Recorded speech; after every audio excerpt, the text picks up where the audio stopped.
What's going on, guys? Boosts and Bolt-Ons on YouTube. Today we're working on the 6th gen Camaro with Secret Lair Motorsports. This is Nate. He's pretty much the only guy who I let touch my car.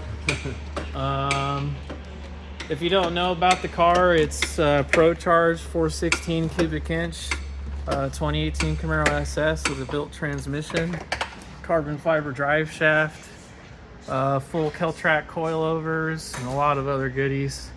I'll put the details in the description. Right now what we're working on is we're putting in a set of BMR polyurethane motor mounts. I personally believe my motor mounts, after having about 80,000 miles and making the kind of power that it does, that they've probably seen better days. Plus these new mounts give you a ton of room. You can kind of see that up in here.